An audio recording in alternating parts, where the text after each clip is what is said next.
Hello friends, ओम श्री गणेशाय नमः। आप सभी का हमारी यूट्यूब चैनल पे हार्दिक स्वागत है। दशा माता व्रत की पहली कथा।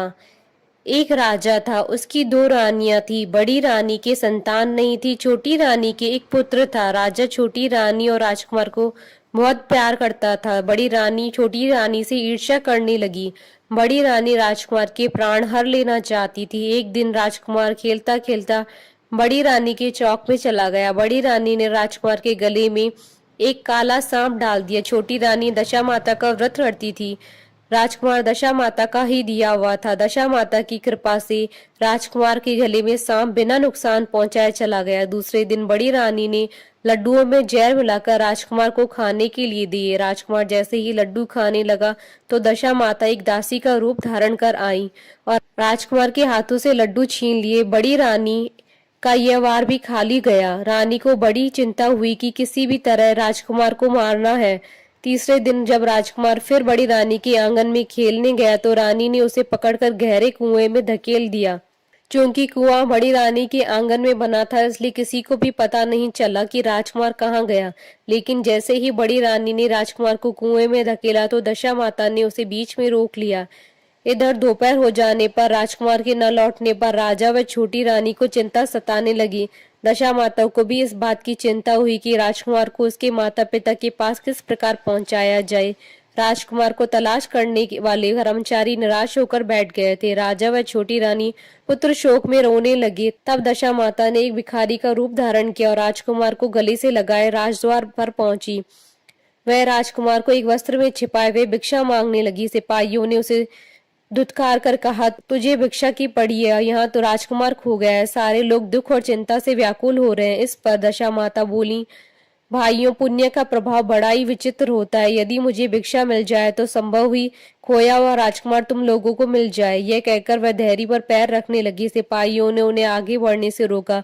उसी समय दशा माता ने बालक का पैर वस्त्र से बाहर कर दिया। सिपाहियों ने समझा कि कुंवर उनके हाथों में है, इसलिए उसे अंदर जाने दिया। दशा माता कुंवर को लिए हुए भीतर चली गईं। उसने राजकुमार को चौक में छोड़ दिया और वापस चली गई। परंतु रानी ने दशा माता रूपी भिखारन को देख लिया था। उसने कहा, खड़ी रहो और कौन हो तुमने 3 दिन मेरे बेटे को छिपाकर कहाँ रखा? तुमने ऐसा क्यों किया? तुम्हें मेरे इस प्रश्नों का उत्तर देना होगा। दशा माता उसी समय ठहर गई। उन्होंने बताया कि मैं तुम्हारे पुत्र की चोरी करने वाली नहीं हूँ। मैं तुम्हारी आराध्य देवी दशा माता हूँ। मैं तुम्हें सचेत करने आई हूँ कि बड़ी रानी तुमसे ईर्ष्या रखती है। वह तुम्हारे पुत्र के प्राण हर लेना चाहती है। एक बार उसने तुम्हारे पुत्र के गले में काला सांप डाल दिया था, जिसे मैंने ही भगाया। दूसरी बार उसने इसे विष के लड्डू खाने को दे दिए थे, जिन्हें मैंने उसके हाथों से छीन लिए थे। इस बार उसने तुम्हारे राजकुमार को अपने आंगन की कुएं में धकेल दिया था और मैंने इस बीच ही आकर उसे रोककर रक्षा की। इस समय मैं भिखारन के वेश में तुम्हें सचेत करने आई हूँ। यह सुनकर छोटी रानी दशा माता के पैरों पर गिरकर क्षमा मांगने लगी। छोटी रानी विनती भाव से बोली, जैसी कृपा आपने मुझ पर दर्शन देकर की है, मैं चाहती हूँ कि आप सदैव इस महल में निवास करें। मुझसे जो सेवा पूजा होगी मैं करूंगी। इस पर दशा माता बोली, मैं किसी घर में नहीं रहती हूँ। जो श्रद्धा पूर्वक मेरा ध्यान व स्मरण करता है, मैं उसी के हृदय में निवास करती हूँ। मैंने तुम्हें साक्षात दर्शन दिए हैं, इसलिए तुम सुहागनों को बुलाकर उन्हें यथाविधि आदर सत्कार के साथ भोजन करवाओ और नगर में ढिंढोरा बिठवा दो कि सभी लोग मेरा डोरा ले और व्रत करें।